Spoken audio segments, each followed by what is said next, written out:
Welcome to Ratchet Book Club, where we read hood classics and good classics. I'm Derek. 916-633-1537, Ratchet and Ratchet at gmail.com, Ratchet Book Club on Twitter, Ratchet Book Club on Facebook. Chapter 50. After spending Wednesday as a tourist, Junior began to look for a suitable apartment on Thursday. In spite of his new wealth, he did not intend to pay hotel room rates for an extended period. Currently, the rental market was extremely tight. The first day of his search resulted only in the discovery that he was going to have to pay more than he expected, even for modest quarters. Thursday evening, his third in the hotel, he returned to the lounge for cocktails and another steak. The same tuxedo pianist provided the entertainment. Junior was vigilant. He took note of all those who approached the piano, whether they dropped money in the fishbowl or not. When the pianist eventually launched in as someone to watch over me, he didn't appear to be responding to a request, considering that a few other numbers had been played since the most recent gratuity. The tune was, after all, in his nightly repertoire. A residual tension drained out of Junior. He was somewhat surprised that he had still been concerned about the song. Through the remainder of his dinner, he was entirely future-focused, the past put safely out of mind, until... As Junior was enjoying a postprandial brandy, the pianist took a break, and conversation amongst the customers fell into a lull. When the bar phone rang, though it was muted, he heard it at his table. The modulated electronic burr was similar to the sound of the telephone in Vanadium's cramped study on Sunday night. Junior was transported back to that space, that moment in time. The answer phone. In his mind's eye, he saw the answering machine with uncanny clarity. That curious gadget, sitting atop the scarred pine desk. In reality, it had been a homely device, a mere box. In memory, it seemed ominous, charged with the evil portent of a nuclear bomb. He listened to the message and thought it incomprehensible, of no import. Suddenly, tardy intuition told him that it could not have been any more important to him if it had been dead Naomi calling from beyond the grave to leave testimony for the detective. On that busy night, with Vanadium's corpse in the Studebaker and Victoria's cadaver awaiting a fiery disposal at her house, Junior was too distracted to recognize the pertinence of the message. Now it tormented him from a dark nook in his subconscious. Caesar Zed teaches that every experience in our lives, unto the smallest moment and simplest act, is preserved in memory, including every witless conversation we've ever endured with the worst dullards we've met. For this reason, he wrote a book about why we must never suffer bores and fools, and about how we can be rid of them, offering hundreds of strategies for scouring them from our lives, including homicide, which he claims to favor, though only tongue-in-cheek. Although Zed counsels living in the future, he recognized the need to have full recollection of the past when absolutely needed. One of his favorite techniques for jolting memories loose when the subconscious stubbornly withholds them is to take a bitterly cold shower while pressing ice against one's genitals, until the desired facts are recalled or hyperthermic collapse ensues. In the glamorous cocktail lounge of this elegant hotel, Junior was necessarily forced to use other of Zed's techniques, and more brandy, to liberate from his subconscious the name of the caller on the answer phone. Max. The caller has said, "It's Max." Now the message. Something about a hospital. Someone dying. A cerebral hemorrhage. As Junior struggled to retrieve details from his memory, the pianist returned. The first number of his new set was the Beatles' "I Want to Hold Your Hand," recast at such a slow tempo that it was petting music for narcoleptics. This invasion of British pop, even in disguise, seemed to be a sign that Junior should go. In his hotel room once more, he consulted Vanadium's address book, which he had not destroyed. He found a Max Bellini. The address was in San Francisco. This was not good. He had thought that everything about Thomas Vanadium was part of the past. Now here was this unexpected link to San Francisco, where Junior intended to build his future. 2 phone numbers were listed under Bellini's address. The first was labeled work. The second, home. Junior checked his wristwatch. 9 o'clock. Regardless of Bellini's line of work, he was not likely to be on the job at this hour. Nevertheless, Junior decided to dial the work number first, with the hope of getting a recorded message about their business hours. If he could learn the name of the firm employing Bellini, that would be helpful, and it might suggest the man's occupation.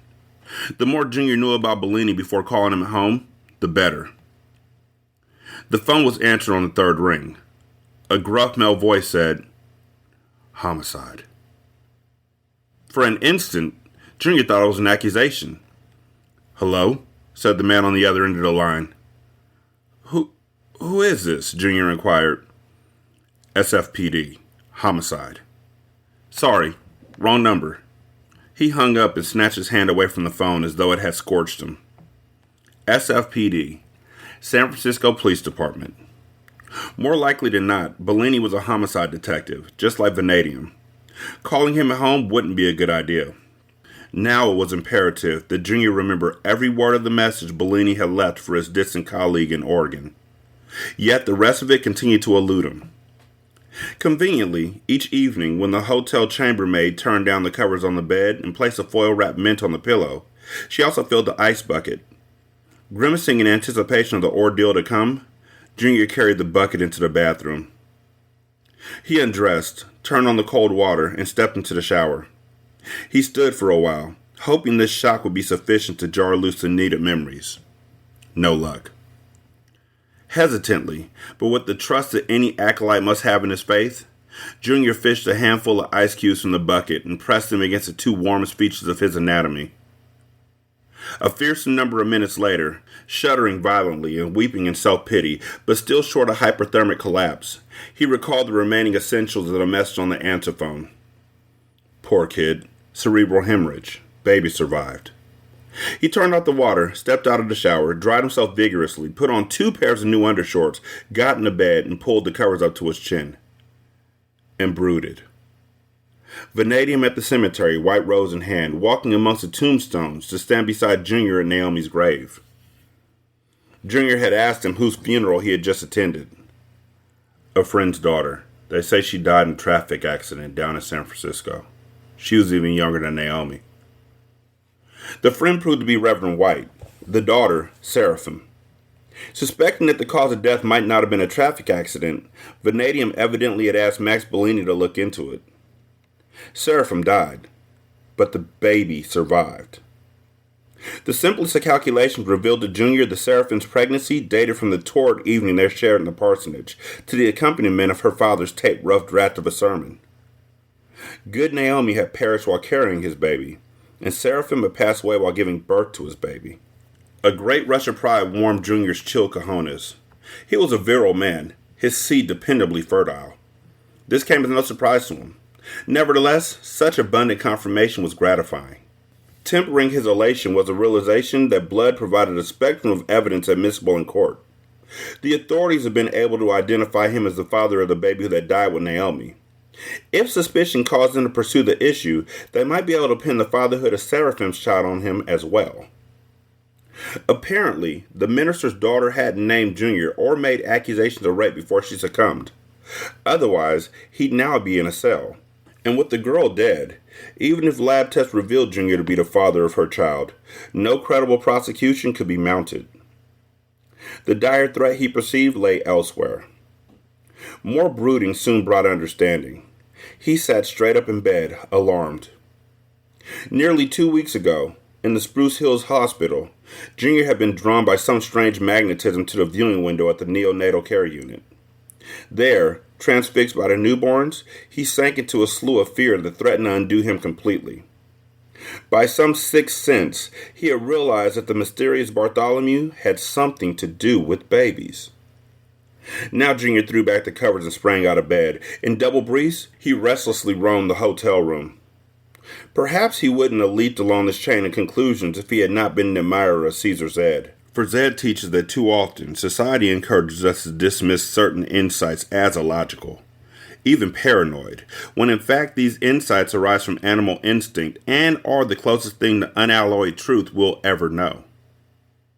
Bartholomew didn't merely have something to do with babies. Bartholomew was a baby. Seraphim White had come to California to give birth to him in order to spare her parents and their congregation embarrassment. Leaving Spruce Hills, Junior thought he was putting distance between himself and his enigmatic enemy, gaining time to study the county phone directory and to plan his continuing search if that avenue of investigation brought him no success. Instead, he had walked right into his adversary's lair. Babies of unwed mothers, especially dead unwed mothers, and especially dead unwed mothers whose fathers were ministers unable to endure public mortification, were routinely put up for adoption. Since Seraphim had given birth here, the baby would be, no doubt already had been, adopted by a San Francisco area family. As Junior paced the hotel room, his fear made way for anger. All he wanted was peace, a chance to grow as a person, an opportunity to improve himself. And now this. The unfairness, the injustice, it galled him. He seethed with a sense of persecution. Traditional logic argued that an infant, no more than 2 weeks old, could not be a serious threat to a grown man. Junior was not immune to traditional logic, but in this case, he recognized the superior wisdom of Zed's philosophy. His dread of Bartholomew and his gut-level animosity towards a child he had never met defied all reason and exceeded simple paranoia. Therefore, it must be purest, infallible animal instinct. The infant Bartholomew was here in San Francisco. He must be found. He must be dispatched. By the time Junior devised a plan of action to locate the child, he was so hot with anger that he was sweating, and he stripped off one of his 2 pairs of briefs. Chapter 51. Perry's polio-widowed body did not test the strength of her pallbearers. The minister prayed for her soul, her friends mourned her loss, and the earth received her. Paul Damascus had gotten numerous invitations to dinner. No one thought that he should be alone on this difficult night. Solitude, however, was his preference. He found the sympathy of friends unbearable, a constant reminder that Perry was gone. Having ridden from the church to the cemetery with Hannah, his housekeeper, Paul chose to walk home. The distance between Perry's new bed and her own were only 3 miles, and the afternoon was mild. He no longer had any reason to follow an exercise regimen. For 23 years, he needed to maintain good health in order to meet his responsibilities. But all the responsibilities that mattered to him had been lifted from his shoulders. Walking rather than riding was now nothing more than a matter of habit. And by walking, he could delay his arrival at a house that had grown strange to him. A house in which every noise he made since Monday seemed to echo as though through vast caverns. When he noticed the twilight had come and gone, he realized also that he had walked through Bright Beach, along Pacific Coast Highway, and south into the neighboring town, perhaps 10 miles. He had only the vaguest recollections of the journey. This didn't seem strange to him. Among the many things that no longer mattered were the concept of distance and time. He turned around, walked back to Bright Beach, and went home. The house was empty, silent. Hannah worked only days. Nellie Otis, Perry's companion, was not employed here anymore. The living room no longer doubled as sleeping quarters. Perry's hospital bed had been taken away. Paul's bed had been moved to a room upstairs, where for the past 3 nights he had tried to sleep. He went upstairs to change out of his dark blue suit and badly scuffed black shoes. On his nightstand, he found an envelope evidently placed there by Hannah, after she had taken it from his pharmacy smock, which he had given her to launder. The envelope contained a letter about Agnes Lampion that Paul had written to Reverend White in Oregon. He'd never had a chance to read this to Perry, or to benefit from her opinion. Now, as he scanned the lines of his calligraphic handwriting, his words seemed foolish, inappropriate, confused. Although he considered tearing up the letter and throwing it away, he knew that his perceptions were clouded by grief, and that what he had written might seem fine if he reviewed it in a less dark state of mind. He returned the letter to the envelope and put it in the drawer of his nightstand. Also in the drawer was a pistol that he kept for home defense. He stared at it, trying to decide whether to go out downstairs and make a sandwich or kill himself. Paul withdrew the pistol from the drawer. The weapon didn't feel as good to him as guns always felt in the hands of pulp heroes. He feared that suicide was a ticket to hell, and he knew the sinless Perry was not waiting for him in those lower realms. Clinging to the desperate hope of an ultimate reunion, he put the gun away, went to the kitchen, and made a grilled cheese sandwich, cheddar, with dill pickles on the side. Chapter 52. Nolly Woolston, private detective, had the teeth of a god and a face so unfortunate that it argued convincingly against the existence of a benign deity. White as a Viking winter, those magnificent choppers, and as straight as the kernel rows in the corn at Odin's high table. Superb occlusal surfaces, exquisite incisor ledges, bicuspids of textbook formation, nestled in perfect alignment between molars and canines.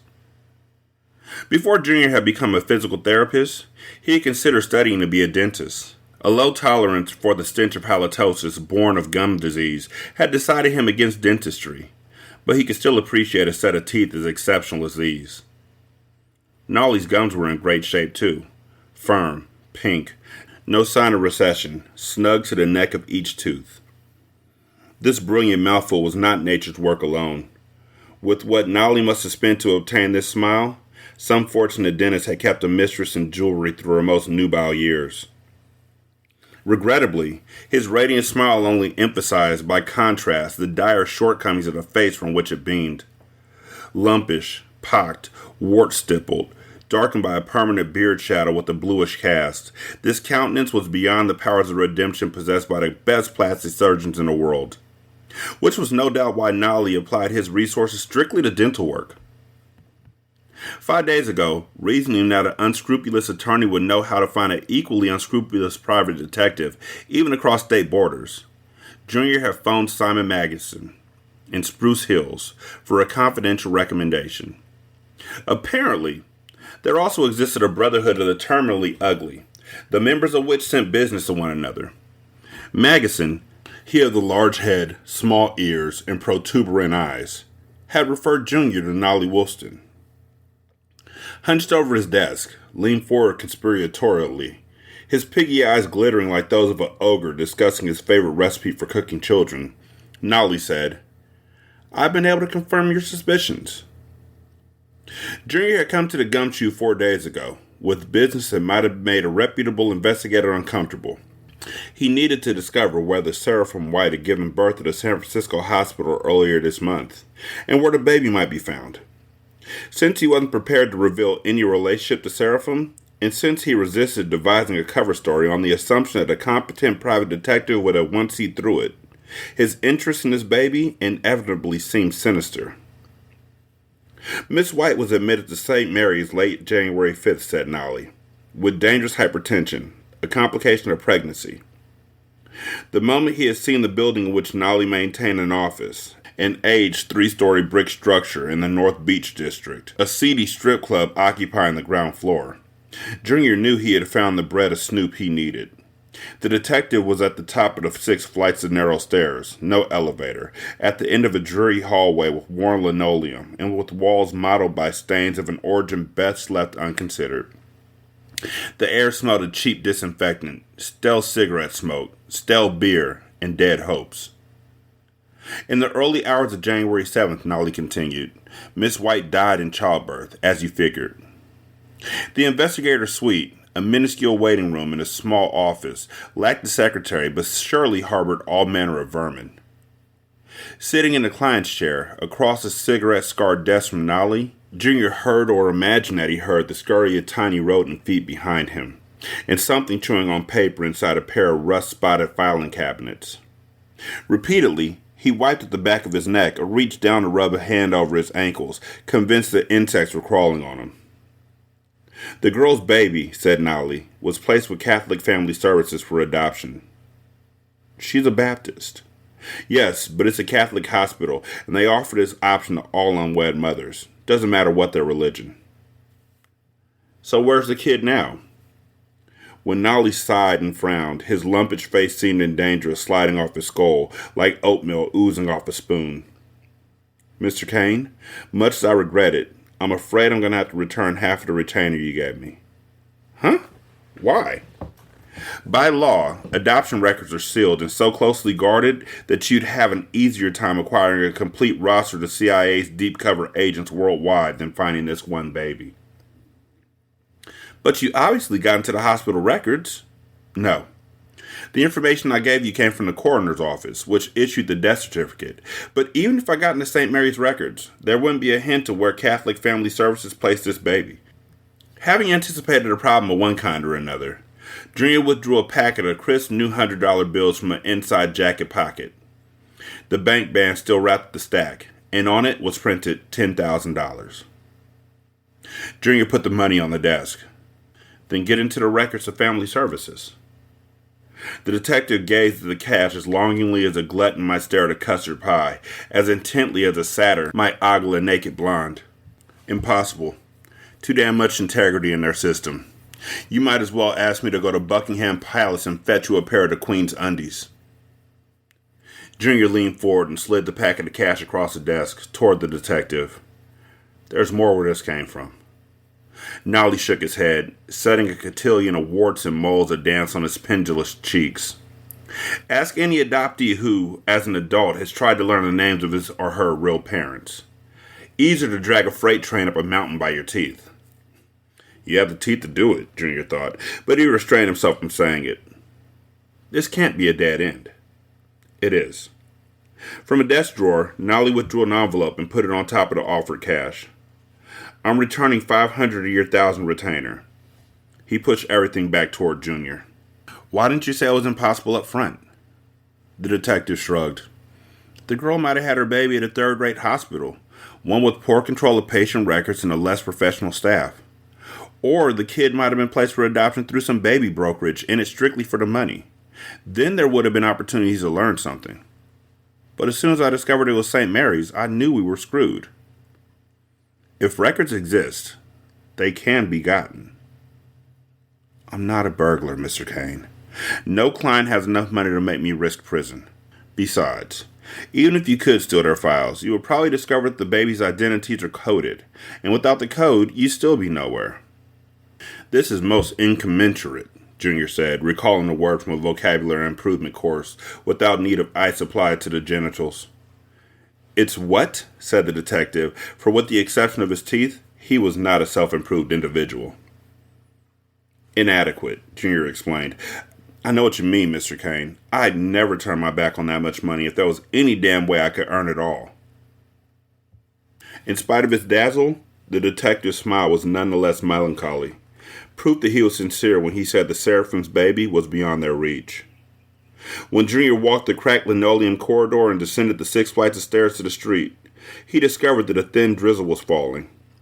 The afternoon grew darker even as he turned his face to the sky, and the cold, dripping city, with swaddled Bartholomew somewhere in its concrete folds, appeared not to be a beacon of culture and sophistication anymore, but a forbidding and dangerous empire, as it had never seemed to him before. By comparison, the strip club, neon aglow, theater lights twinkling, looked warm, cozy, welcoming. The sign promised topless dancers. Although Junior had been in San Francisco for over a week, he had not yet sampled this avant-garde art form. He was tempted to go inside. One problem: Nellie Wolfston, Quasimodo without a hump, probably repaired to this convenient club after work to down a few beers, because this was surely as close as he would ever get to a halfway attractive woman. The detective would think that he and Junior were here for the same reason: to gawk at nearly naked babes and stir up enough images of bobbling breasts to get through the night. And he would not be able to comprehend that for Junior, the attraction was the dance, the intellectual thrill of experiencing a new cultural phenomenon. Frustrated on many levels, Junior hurried to a parking lot 1 block from the detective's office, where he left his new Chevrolet Impala convertible. This Chinese red machine was even more beautiful when wet with rain than it had looked polished and pristine on the showroom floor. In spite of its dazzle and power and comfort, however, the car was not able to lift his spirits as he cruised the hills of the city. Somewhere along these darkly glistening streets, in these houses and high-rises clinging to steep slopes awaiting seismic sundering, the boy was sheltered, half Negro, half white, full doom to Junior Kane. Chapter 53. Nolly felt a little silly, walking the mean streets of North Beach under a white umbrella with red polka dots. It kept him dry, however, and with Nolly, practical considerations always triumphed over matters of image and style. A forgetful client had left the bumper chute in the office 6 months ago. Otherwise, Nolly wouldn't have had any umbrella at all. He was a pretty good detective, but as regarded the minutiae of daily life, he wasn't as organized as he'd like to be. He never remembered to set aside his holey socks for darning, and once he had worn a hat with a bullet hole in it for nearly a year before he had last thought to buy a new one. Not many men wore hats these days. Since his teenage years, Nolly had favored a pork pie model. San Francisco was often chilly, and he began losing his hair when still young. The bullet had been fired by a renegade cop who was every bit as lousy a marksman as he was a corrupt scumball. He had been aiming for Nolly's crotch. That happened 10 years ago, the first and last time anyone shot at Nolly. The real work of a private eye had nothing in common with the glamorous stuff depicted on television and in books. This was a low-risk profession full of dull routine, as long as you chose your cases wisely, which means staying away from clients like Enoch Kane. 4 blocks from his office, on a street more upscale than his own, Nolly came to the Tolman building.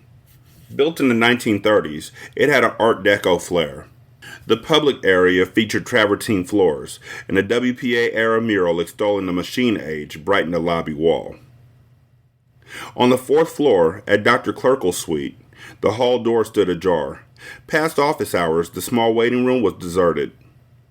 3 equally modest rooms opened off this lounge. 2 housed complete dental units, and the 3rd provided cramped office space shared by the receptionist and the doctor. Had Kathleen Clerkel been a man, she would have enjoyed larger quarters than the newer building in a better part of town. She was more gentle and respectful of her patients' comfort than any male dentist Nolly had ever known, but prejudice hampered women in her profession. As Nolly hung his raincoat and his pork pie hat on a rack by the hall door, Kathleen Clerkel appeared in the entrance to the nearest of the 2 treatment rooms. "Are you ready to suffer?" "I was born human, wasn't I?" He sat on the chair with no trepidation. "I can do this with just a very little Novocaine," she said, "so your mouth won't be numb for dinner." How does it feel to be part of such a historical moment? Lindbergh landing in France was nothing compared to this. She removed a temporary cap from the second bicuspid on the lower left side and replaced it with a porcelain cap that had been delivered by the lab that morning. Nolly liked to watch her hands while she worked. They were slim, graceful, the hands of an adolescent girl. He liked her face, too. She wore no makeup and pulled her brown hair back in a bun. Some might say she was mousy, but the only things mousy that Nolly saw about her were a piquant tilt to her nose and a certain cuteness. Finished, she gave him a mirror, so he could admire his new bicuspid cap. After 5 years of dentistry, paste as to not tax Nolly's tolerance, Kathleen had done well what nature had done poorly, giving him a perfect bite and a supernatural smile. This final cap was the last of the reconstruction. She loosened her hair and brushed it out, and Nolly took her to dinner at their favorite place, which had the decor of a classy saloon and a bay view suitable for God's table. They came here often enough that the maitre d' greeted them by name, as did their waiter. Nolly was, as usual, Nolly to everyone, but here Kathleen was Miss Woolston. They ordered martinis, and when Kathleen, perusing a menu, asked her husband what looked good for dinner, he suggested, "Oysters?" "Yeah, you'll need 'em." Her smile wasn't the least mouse-like. As they savored the icy martinis, she asked about the client, and Nolly said, "He bought the story. I won't be seeing him again." The adoption records on Seraphim White's baby weren't sealed by law, because custody of the child was being retained by family. What if he finds out the truth? Kathleen worried. He'll just think I'm an incompetent detective. If he comes around wanting his $500 back, I'll give it to him. A table candle glowed in the amber glass. To Nolly, in this glimmering light, Kathleen's face was more radiant than the flame. A mutual interest in ballroom dancing had resulted in their introduction when each needed a new partner for a foxtrot and swing competition. Nolly had started taking lessons 5 years before he had met Kathleen. "Did the creep finally say why he wants to find this baby?" she asked. "No, but I'm sure as can be, the kid is better off undiscovered by the likes of him." "Why is he so sure it's a boy?" she asked. "Search me, but I didn't tell him different. The less he knows, the better. I can't figure his motivation, but if you're tracking this guy by his spoor, you want to watch for the imprint of cloven hooves." "Be careful, Sherlock." "He doesn't scare me," Nolly said. "Nobody does. But a good pork pie hat isn't cheap." "He offered me $10,000 to burglarize Catholic Family Services." "So you told him your going rate was 20? Later, at home in bed, after Nolly proved the value of oysters, he and Kathleen lay holding hands. Following a companionable silence, he said, "It's a mystery. What's that? Why you're with me. Kindness, gentleness, humility, strength. That's enough? Silly man. Kane looks like a movie star. Does he have nice teeth? She asked. They're good. Not perfect. So kiss me, Mr. Perfect. Chapter 54. Every mother believes that her baby is breathtakingly beautiful. She will remain unshakably convinced of this, even if she lives to be a centenarian, and her child has been harrowed by 8 hard decades of gravity and experience. Every mother also believes that her baby is smarter than other babies. Sadly, time and that child's choices in life usually require her to adjust her opinion, as she never will in a matter of physical beauty. Month by month during Barty's first year, Agnes's belief in his exceptional intelligence was only confirmed by his development. By the end of the second month of life, most babies will smile in response to a smile, and they are able to smile spontaneously in the 4th month. Barty was smiling frequently in his 2nd week. In the 3rd month, many babies laugh out loud, but Barty's first laugh came in his 6th week. At the beginning of his 3rd month, instead of at the end of his 5th, he was combining vowels and consonants, ba ba ba, ga ga ga, la la la, ka ka ka. At the end of his 4th month, instead of in his 7th, he said mama, and clearly knew what it meant. He repeated it when he wanted to get her attention. He was able to play peekaboo in his 5th month instead of his 8th, stand while holding on to something in his 6th instead of his 8th. By 11 months, his vocabulary had expanded to 19 words by Agnes's count, an age where even a precocious child usually spoke 3 or 4 at most. His first word after mama was papa, which she taught him while showing him pictures of Joey. His 3rd word, pie. His name for Edom was Ebom. Maria became Mia. When Bartholomew first said Cajib and held out one hand towards his uncle, Jacob surprised Agnes by crying with happiness. Barty began toddling at 10 months, walking well at 11. By his 12th month, he was toilet trained, and every time that he had to use his colorful little bathroom chair, he proudly and repeatedly announced to everybody, Barty potty. On January 1st, 1966, 5 days before Barty's first birthday, Agnes discovered him, in his playpen, engaged in unusual toe play. He wasn't simply randomly tickling or tugging on his toes. Between thumb and forefinger, he firmly pinched a little piggy on his left foot, and then one by one pinched his way to the biggest toe. His attention shifted to his right foot, on which he first pinched the big toe before systematically working down to the smallest. Throughout this procedure, Barty appeared solemn and thoughtful. When he had squeezed the 10th toe, he stared at it, brow furrowed. He held one hand in front of his face, studying his fingers. The other hand. He pinched all his toes in the same order as before. And then he pinched them in order again. Agnes had the craziest notion that he was counting them, when at his age, of course, he'd have no concept of numbers. Honey, she said, crouching to peer at him through the vertical slats of the playpen. What are you doing? He smiled and held up one foot. Those are your toes, she said. Toes, he repeated immediately in his sweet piping voice. This was a new word for him. Reaching between the slats, Agnes tickled the pink piggies on his left foot. Toes. Barty giggled. Toes. You're a good boy, Smarty Barty. He pointed at his feet. Toes, toes, toes, toes, toes, toes, toes, toes, toes, toes. A good boy, but not yet a great conversationalist. Raising one hand, wiggling the fingers, he said, toes, toes, toes, toes, toes. Fingers, she corrected. Toes, toes, toes, toes, toes. Well, perhaps I'm wrong. 5 days later, on Barty's birthday morning, when Agnes and Eden were in the kitchen making preparation for the visits that have earned her the affectionate title of Pie Lady, Barty was in his high chair, eating a vanilla wafer lightly dampened with milk.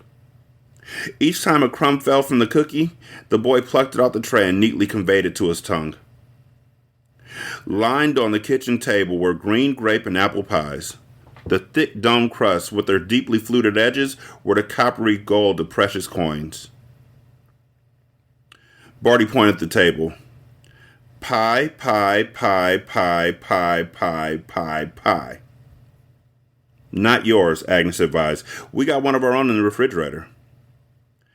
Pie, pie, pie, pie, pie, pie, pie, pie. Barty repeated in the same tone of self-satisfied delight that he had used when announcing Barty Potty. No one starts a day with pie, Agnes said. You get pie after dessert. Thrusting his finger toward the table with each repetition of the word, Barty happily insisted, pie, pie, pie, pie, pie, pie, pie, pie. Edom had turned away from the box of groceries that he was packing.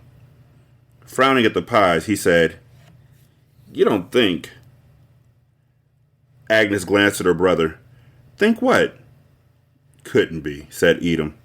Pie, pie, pie, pie, pie, pie, pie, pie. Edom removed 2 of the pies from the table and put them on the counter near the oven. After following his uncle's movements, Barty looked at the table again. Pie, pie, pie, pie, pie, pie. Edom transferred 2 more pies from table to counter. Thrusting his finger 4 times at the table, Barty said, pie, pie, pie, pie. Though her hands were shaking and her knees felt as though they might buckle, Agnes lifted 2 pies off the table. Jabbing his forefinger at each of the remaining treats, Barty said, pie, pie. Agnes returned the 2 that she had lifted off the table. Pie, pie, pie, pie. Barty grinned at her. Amazed, Agnes gaped at her baby. The throat lump that blocked her speech was part pride, part awe, and part fear, though she didn't at once understand why this wonderful precociousness should frighten her. 1, 2, 3, 4. Edom took away all the remaining pies. He pointed at Barty and then at the empty table. Barty sighed as though disappointed. No pie. Oh, Lord, Agnes said. Another year, Edom said, and instead of me, Barty can drive the car for you. Her fear, Agnes suddenly realized, arose from her father's often expressed conviction that an attempt to excel at anything was a sin that would one day be grievously punished. All forms of amusement were sinful, by his way of thinking, and all those who sought even the simplest entertainment were lost souls. However, those who desired to amuse others were the worst sinners, because they were overflowing with pride, striving to shine, eager to make themselves into false gods, to be praised and adored as only God should be adored. Actors, musicians, singers, novelists were doomed to hell by the very acts of creation which, in their egomania, they saw as the equal of their creator's work. Striving to excel at anything, in fact, was a sign of corruption in the soul, whether one wanted to be recognized as a superior carpenter or a car mechanic, or a grower of prize roses. Talent, in her father's view, was not a gift from God, but from the devil, meant to distract us from prayer, penitence, and duty. Without excellence, of course, there will be no civilization, no progress, no joy, and Agnes was surprised that this sharp burr of her father's philosophy had stuck deep in her subconscious, prickling and worrying her unnecessarily. She thought that she was entirely clean of his influence. If her beautiful son was to be a prodigy of any kind, she would thank God for his talent and would do anything she could to help him achieve his destiny. She approached the kitchen table and swept her hand across it to emphasize its emptiness. Barty followed the movement of her hand, raised his gaze to her eyes, hesitated, and then said questioningly, No pie? Exactly, she said, beaming at him. Basking in her smile, the boy exclaimed, No pie! No pie, Agnes agreed. She parenthesized his head with her hands and punctuated his sweet face with kisses. The next chapter is a long one, so we're going to end this here. 916-633-1537. Ratchet and Ratchet at gmail.com. Ratchet Book Club on Twitter. Ratchet Book Club on Facebook. Leave a review on Spotify. Leave a review on Podchaser. You can copy and paste that in Apple Podcasts, and you can copy and paste that into the Good Pods app. You can donate to the show at patreon.com/single simulcast or at buymeacoffee.com/sscast or on the Good Pods app. There's a tip jar. Thank you so much for listening. I greatly appreciate it. Y'all be good. I'm going to holler at you later. Peace.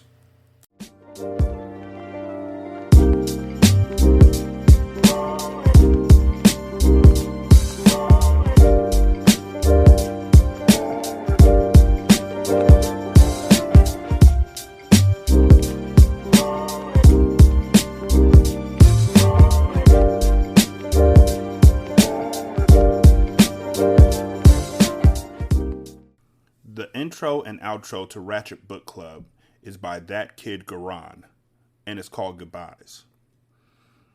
You can email him at tkgbeats94@gmail.com for more information on how to lease this beat.